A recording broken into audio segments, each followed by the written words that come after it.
Yo, what it is. It's your host, Tacos and Workouts, and welcome to the best podcast in Long Beach, California. We have an interesting episode for you, and let's get started. What it is. Podcast.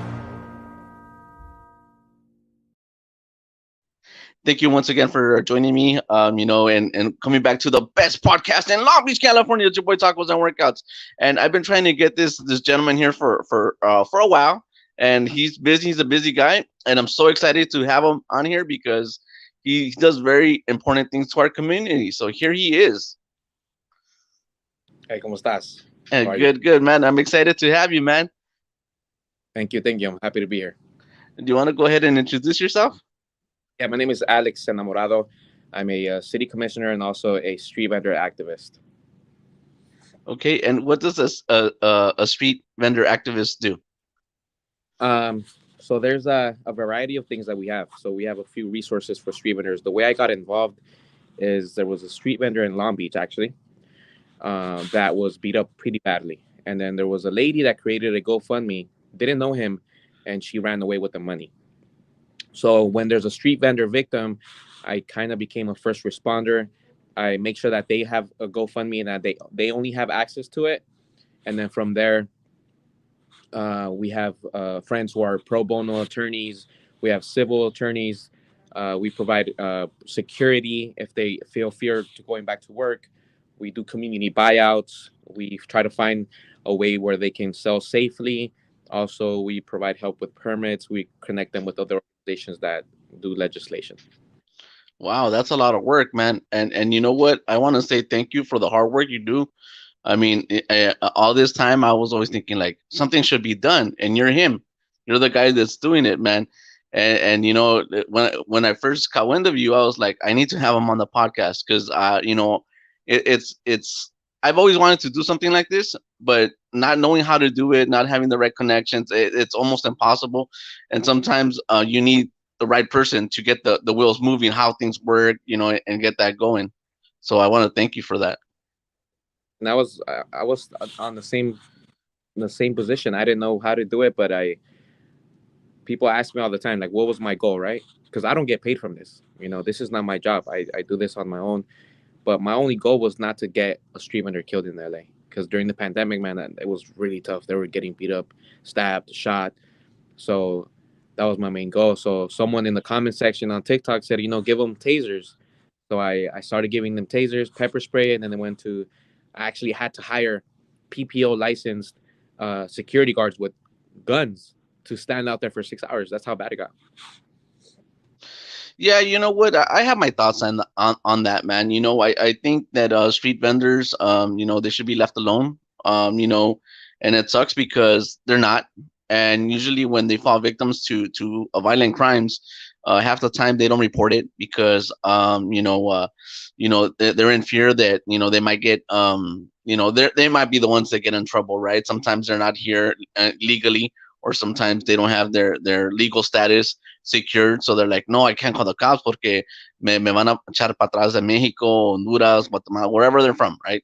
So it's like they fall easy prey, man. I know that Hood Santa, do you work with Hood Santa? He's my friend. He's my friend. Okay, good. Yeah, I did a podcast with him as well, and he's trying to do the bulletproof vest. I think he's actually giving some out, and we had him on here, and we tried to get some support for him as well. So all this stuff that we're doing for our street vendors, it touches me, man, because when I see those people, man, that's us, man. That's us, hardworking people that want to go out there and do good things for their families and their community, man. So it's very important, man. Definitely, man. So I have a video, right?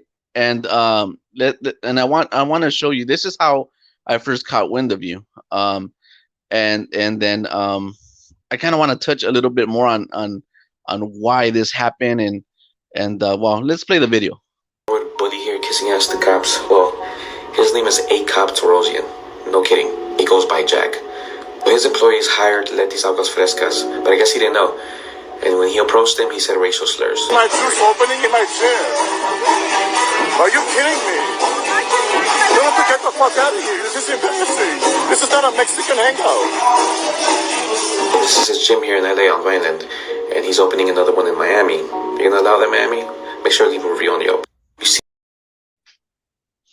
There you go, man. What happened there? There was a gym owner that had said some stuff that was recorded. But something beautiful came out of that. We had a Mexican hangout outside. We had a lot of folks come through, and we celebrated unity with the Armenian community and the Mexican community. And that's what came out of that. I haven't heard from him ever since. From what I know, he's not in the state. And I'm hoping that serve them as a lesson. Not to do that again. And we all make mistakes. Some bigger than others. And I hope he finds healing. So he wasn't there that day that you guys had the Mexican hangout outside his gym? No, but we are aware that the staff had closed down because of a prior protest that we had before. So, yeah. Is that something that we're gonna keep on kind of showing up and kind of like make it to make it very clear that he what he's doing, because or was that like just a one and done? Well, to be honest, I mean, there's so much stuff going on right now. I just came back from San Diego last night. There was another incident where there was vendors who were attacked, not just by one person. It was like 3 or 4 people that were attacking them. We usually don't last long unless they do it again, because that's how busy we are. Every day there's a new situation involving street vendors or indigenous people being attacked, and we're not here to cancel people for what they say or what they do. I mean, we hope they find healing, but like I said, if they do it again, then that'll be another problem. Yeah, that's well said, man. I like how you said you don't like to cancel people, because it's better to make people understand what's going on. And I personally myself, I don't like the cancel culture, but that's like another topic, right, for another day. So I think I know what you're talking about. I think I might have the video that you're talking about. Let's just go ahead and play it.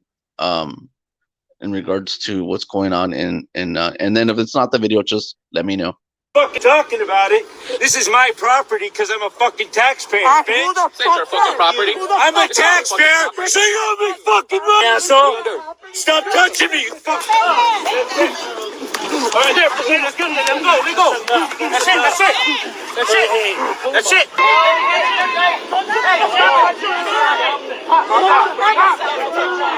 You've been pushing people around. Fuck you. Fuck you. Hey, am I in handcuffs? Stop. Stop in handcuffs? Calm down. This is beyond the Do you know at this beach, they have been antagonized by multiple people? In the great words of Malcolm X, it is criminal to teach a man not to defend himself when he is constant victim of brutal attacks. Protect street vendors at all times. That's the video you were talking about? Good morning. I'm still tired from all that. Oh man. And you know what? It's like I questioned myself, like, why does this keep on happening to our people? Like, what makes it okay? And it started, I think, what was it? A couple years ago, right? And activities came about that just opened up the floodgates, and it's never been okay. But I noticed a shift where it just expanded and exploded. And we seen it a lot during the pandemic. We saw it a lot a couple years ago. And we haven't seen it as much recently compared to what it was, but it still continues to happen. Why do you think this is? It's a variety of things. So there was a Senate bill that was passed in 2018 legalizing street vending in California throughout the whole state. So that opened a lot of doors for our people to make some, to be financially independent. And then after that, we have the pandemic. The working class lost $300 million. I'm sorry, 300 billion. And oligarchs and billionaires, they profited off the pandemic 300 billion. So it was like a lose-lose for us and win-win for them. And so who's rolling around with cash in our hurt communities is street vendors, right? So that's another thing we've been helping them out with, transitioning for them to charge people with Venmo, Zelle, that way they have less cash in their pockets. So it's a variety within the pandemic, the new Senate bill that passed, people that are conservative, that they don't like change. They don't like change. They don't want to see nothing outside. Even though it's ironic that a lot of the people that are against street vending are capitalist, and they believe in freedom of uh, financial stability and financial independence. They promote a lot of entrepreneurship, and it's also ironic because a lot of vendors that I know that are selling in the streets are people that lost their restaurants during the pandemic. So it's like a kind of like a perfect storm that happened within the past, I would say, 5 years. Yeah. So kind of like what I see happening, during the pandemic, there was like a huge boom in street vending, like you said, right?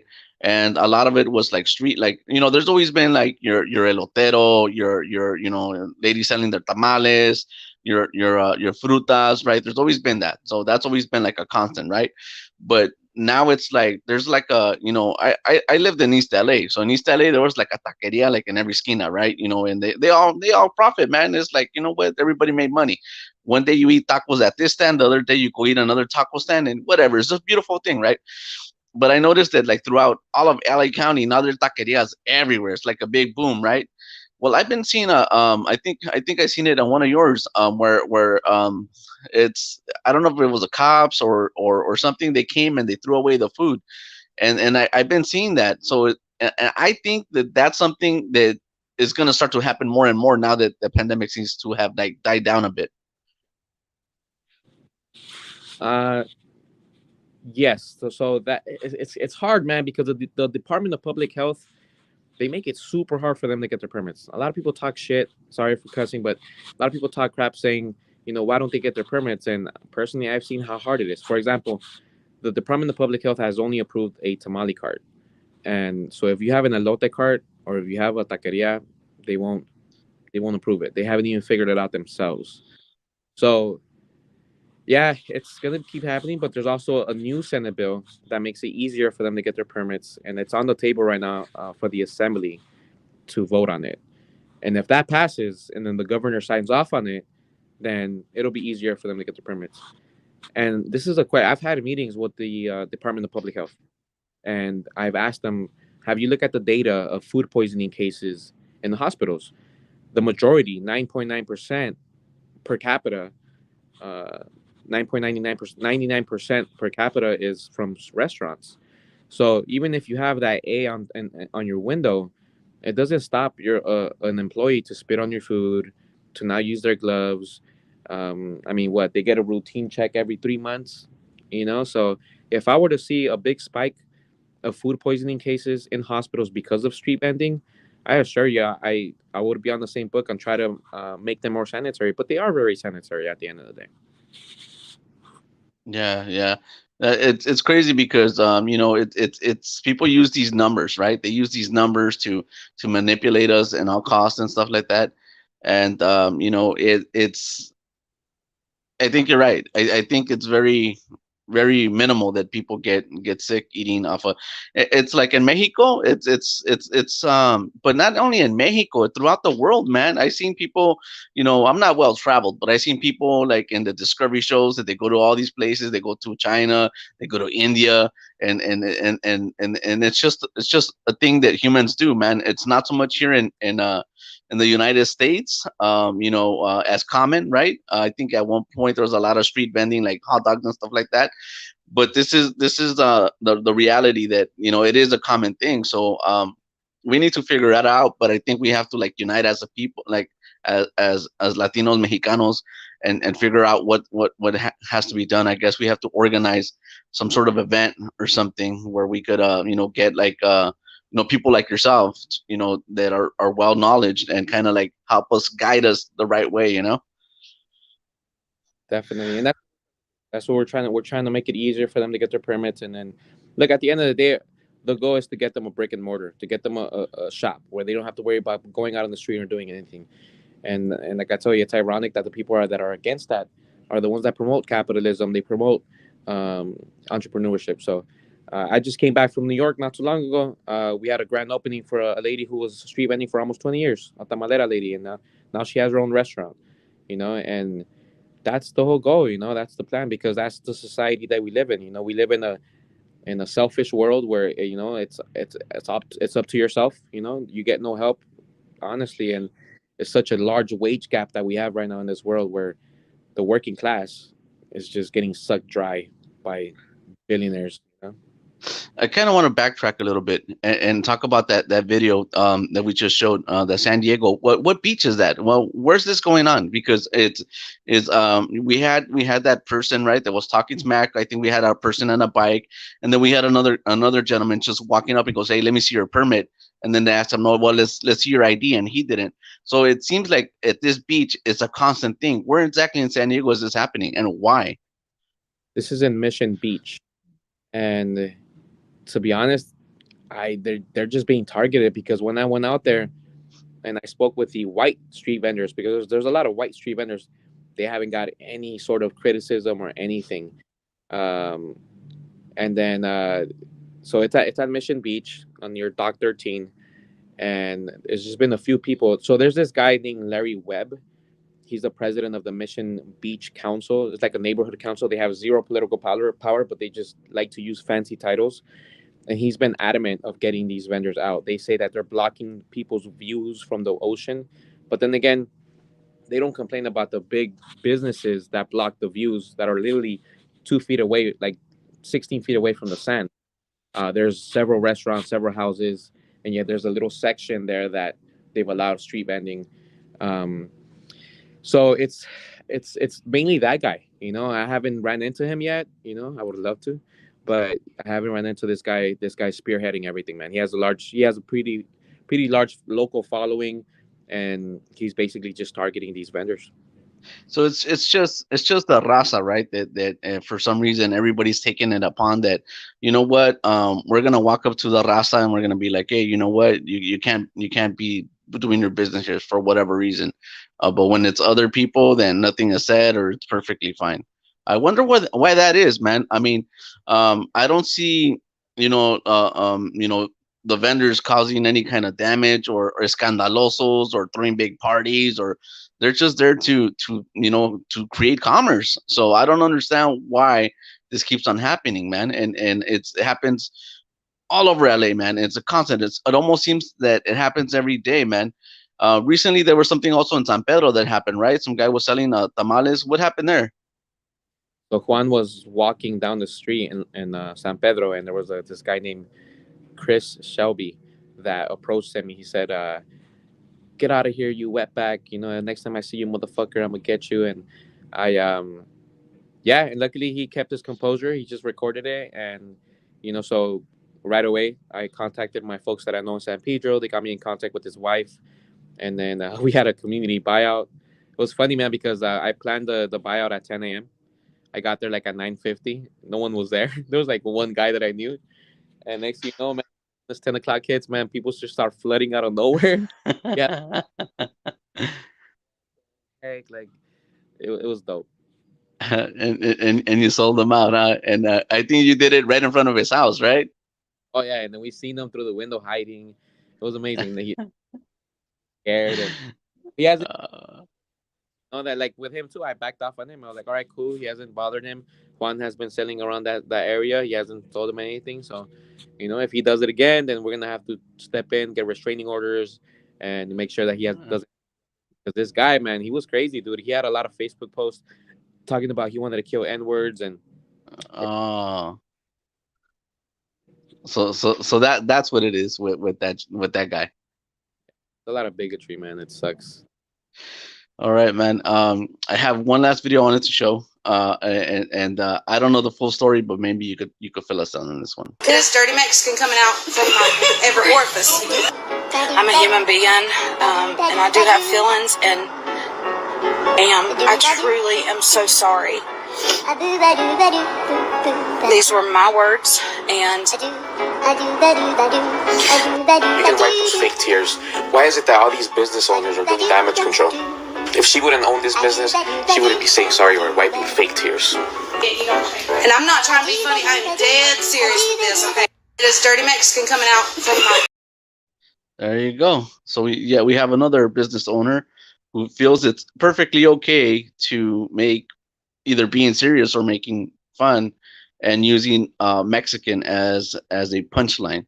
Um, you know what? I gotta be honest with you. Look, I do a little bit of the comedy. Okay, I'm doing stand up and I do like my videos on TikTok and Instagram or whatever, and they're comical. But my videos are mainly focused on making fun of myself. Okay, Yeah. I never try to make fun of anybody else. But it does kind of rub me a little bit the wrong way when somebody that's not within the culture, they're constantly using us as a punchline. And sometimes it's like, are you doing it to be funny or are you doing it maliciously? Like, what are you doing? And I want to ask the question. And guys, for everybody watching this video, comment down below on why do you think it is? Why are we always the butt of every single joke? Why is that? I don't want to compare what we're called to other words that are used for other groups of people, right?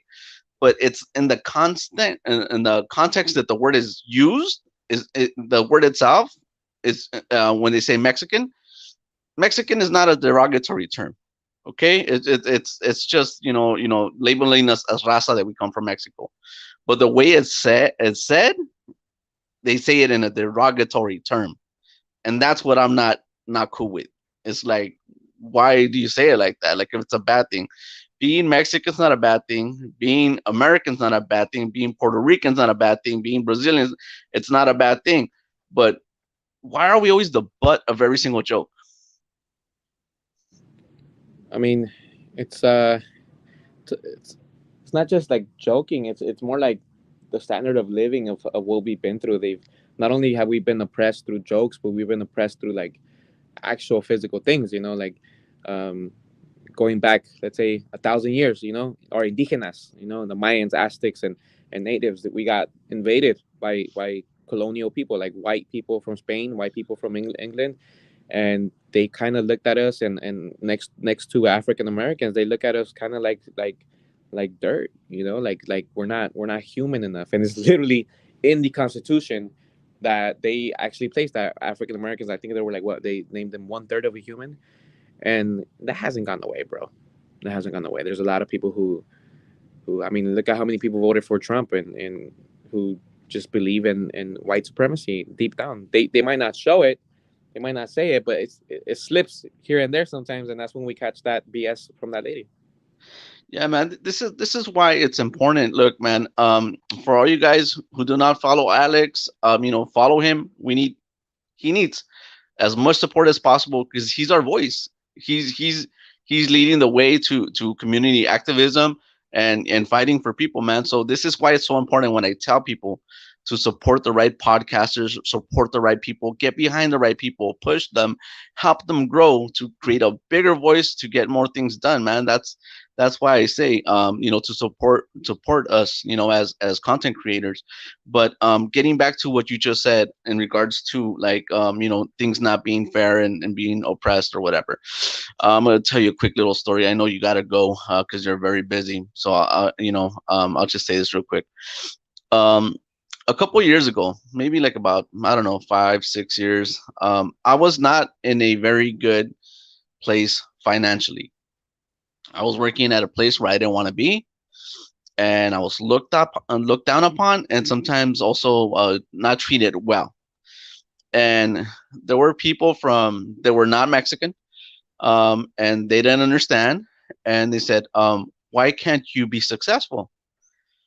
And I said, "Because opportunity is not distributed equally. I don't understand. Anyone could do this. Is America. Anyone could do whatever they want." And I go, to a certain extent, you're right, but you don't understand. And then I had to give them two scenarios. Okay, I go, let's give an example right now.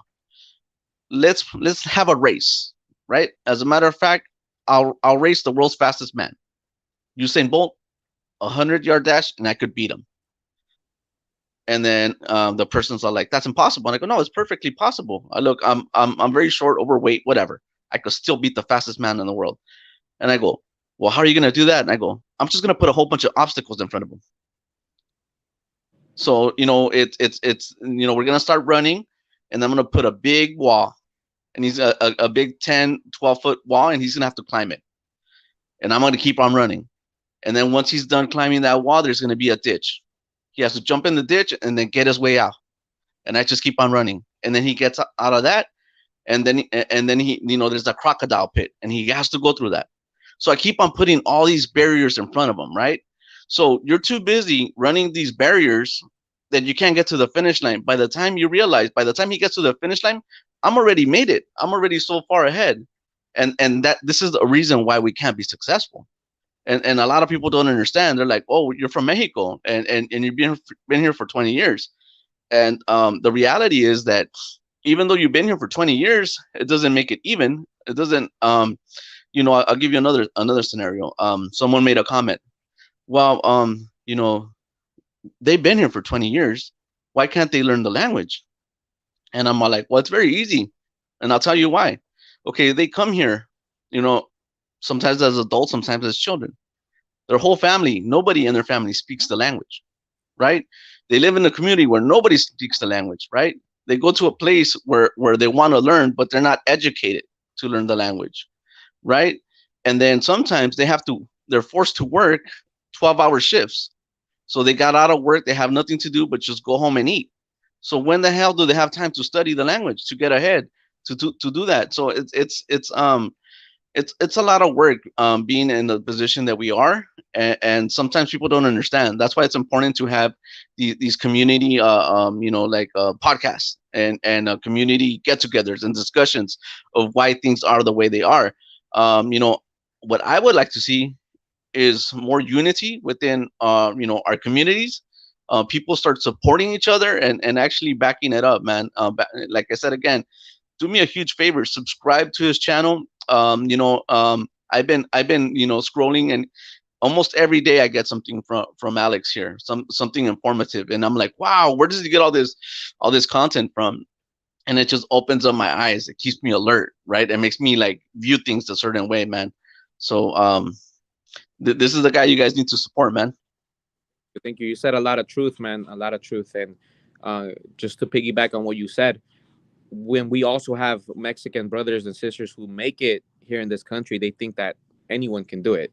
And that's when I try to tell you, like, statistically, dude, it doesn't add up. Like, how do you think, why is it that 9 out of 10 small businesses are failing, right? So that's not a good stat. Like, that doesn't mean just because one person out of 100 made it, hey, well, if I made it, y'all can do it too, But the system, the way it's created right now, it's super hard. But I mean, and I'm not saying not to take accountability for yourself, not to work hard. Of course, we have all those obstacles that you mentioned, right?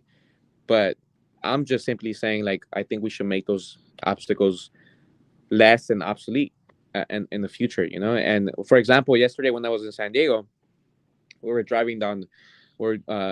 walking down the boardwalk on our bikes, looking for some races. Everyone in the front, everyone in the beach houses, dude. I didn't see one black person. I didn't see one Mexican. All white people, dude. And it's crazy how, like, they believe in generational wealth. So, but then again, if I go back and be like, well, a lot of slave owners profited it. A lot of people who colonized this country profited it off of our demise, and they are privileged to have that generational wealth that goes back hundreds and hundreds of years. Like, for example, Wells Fargo, it was started off by slave owners, and now all their families, they're well off now. They have beachfront houses now too. And that's what we're up against. The majority of wealthy people, what is that? I think 60%, it's inherited. That's what general general wealth comes from. That's what the term is. So basically, like, generational wealth. You know what I'm saying? So, like, if I become a millionaire right now, obviously my kids are gonna be doing not bad, and their kids too, maybe for a long time. And that's been coming for a long time. And people say, well, that was the past. Slavery, that was the past. Native Americans, that was the past. But it means a lot. It means a lot to why things are the way they are now. So yes, be accountable for yourself. Yes, we have to work hard. Yes, I'm not saying sit down and wait for the government to do something. No, like we are gonna work hard and go through all those obstacles that you said Usain Bolt has to go through.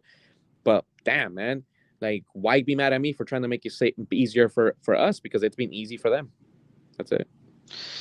Man, oh man, look, man, I love having you on here. I get excited when I listen to you talk. You definitely open up my mind, and it makes me want to go out there and do stuff, man.